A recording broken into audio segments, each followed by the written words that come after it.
Happy Tuesday, and I hope everyone has gotten over their 4th of July holiday. Hope you didn't blow off any fingers or shoot out any eyes or set anything on fire. I hope you had a great 4th of July. It was a good weekend. The weather turned out great in our area. Warm, but not too warm. Only bad thing was, about dark the mosquitoes really came out in force. Nonetheless, it was a great weekend. I hope it was one for you. And welcome to Tuesday. It's a great day. And I hope you're having a wonderful time. And above all, I'm glad you're with me today. So come on into my little world for a moment as we share a thought or two together. I was reading from the Old Testament book of Job the other day. You know, Job is often noted about patience. They often talk about the patience of Job. Maybe there's something to that. I think Job was a bit anxious, wanted the Lord to answer his question, but he was willing to endure. There's a statement in the 14th chapter of Job that comes out with the idea that if a man dies, shall he live again? Oh, okay. All the days of my hard service, he says, I will wait till my change comes. There he was dealing with his problems and his struggles. And amidst all of that, and perhaps this is where that idea of patience comes, he says, I will wait. I want answers. I want clarity, but I will wait. Isn't that the story of life? It's kind of like going to the grocery store. I want out of here, but I will wait. Anyway, I want you to think about that just a moment. And about our own patience and the way we deal with things. The way we confront one another and the way we deal with God. I've thought about that idea of patience, and depending on the circumstances, we often have great patience. Other times, it's hard to have much patience at all. You know, if you're sitting at a stoplight and the light turns green and you don't move immediately, you can hear the sound of horns behind you. Somebody wants you to move. Well, it might be me. You never know. Seriously, we have struggles in certain situations, and others we'll say, oh, let it be. It just depends on how important it is at that moment to us to move. But you know, patience and endurance, they come in a lot of ways. So I was thinking about those words of Job. I will wait. As he had his friends who pressed him. I call them friends. But they were pressing him to point out his inadequacies, his lack of strength, his problems. Basically, his wife had even told him to give up and die, curse God and die.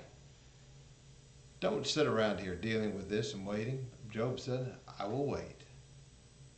Pretty good statement. I will wait. You know, it wasn't long ago, my wife and I were looking for an evening movie to watch one evening. And I'd seen a brief advertisement of a movie that had been put out about 10 years or so ago, a little over a decade ago. And I caught a glimpse of it and I thought, this might be a nice movie for us to watch. When I read the little write-up about it, I recognized it was going to be a tearjerker. Well, for me, maybe not so much for her, because that's just the way things are. Things get to me. I cry at soap commercials just about. Well, maybe not quite that bad. But emotional things get to me. Anyway, it was an emotional story. Perhaps you've watched it. If you haven't, and you want a good 3-box Kleenex cry, it's a pretty good movie. It's called Hachikō, A Dog's Tale. Came out about a decade ago, and it's a good enough movie that just about anybody in the family could watch. I won't say it's a great movie, but it's one that many could watch.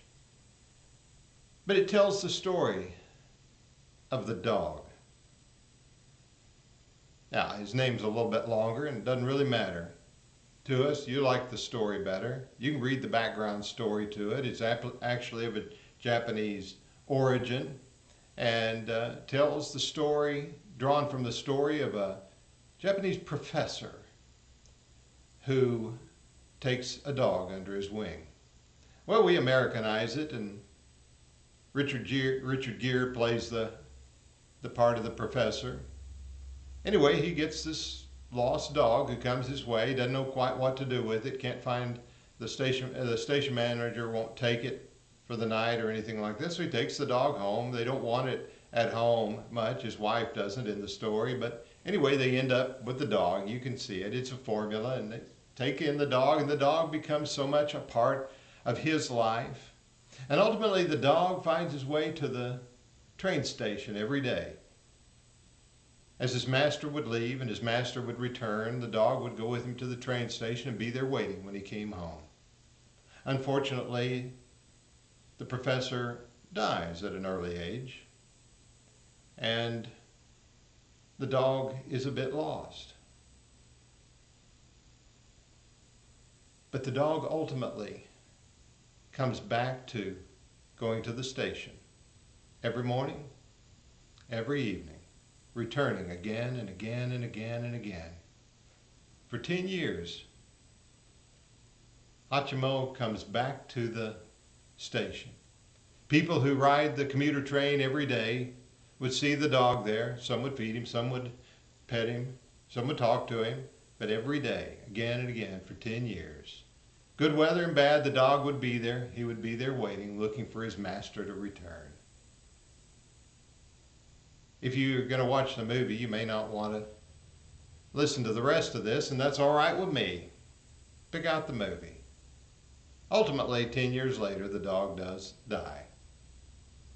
If you went to the proper place, you could see the statue of the dog, because it becomes a recognition of something that we need in our lives.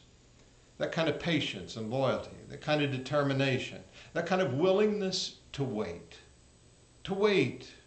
for people, to wait for growth, to wait for opportunity, to wait on the Lord. It's truly an inspiring, if not tear-jerkingly emotional story, but it is an inspiring thought. How many are willing to endure that? How many are willing to go that far? How many are willing to go each day and wait and wait and wait? Probably not in a lot of us. You know, if something doesn't happen pretty quickly, we're pretty good about just stepping aside, going another way. Knock on the door, if they don't answer right away, let's go do something else. Call on the phone, if they don't answer right away, we might leave a message or just go on our way. But Hachi, again, every day, waiting, watching, looking. There may be some analogies for a biblical approach and the spiritual approach and looking to God and waiting for that which is to come.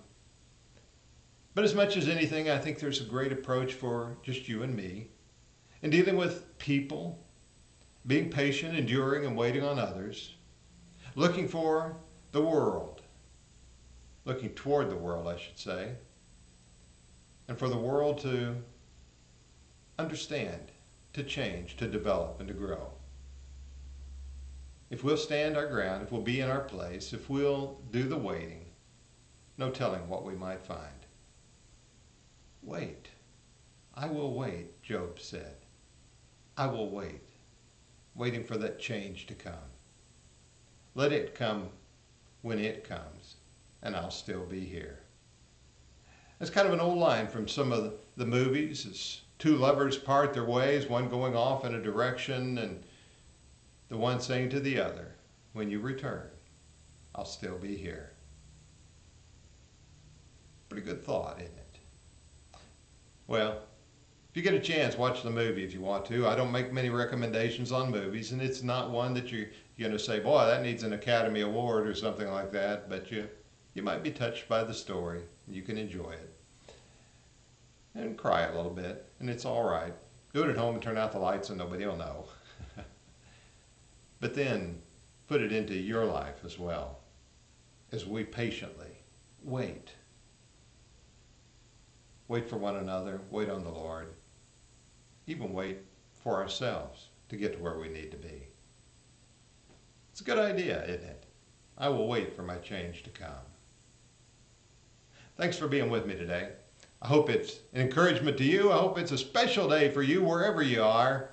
And I hope this summer is a great blessing to you as we just seem to be getting better and better and moving more forward every day. Again, thanks for being with me today, and we'll share some more a little further down the road.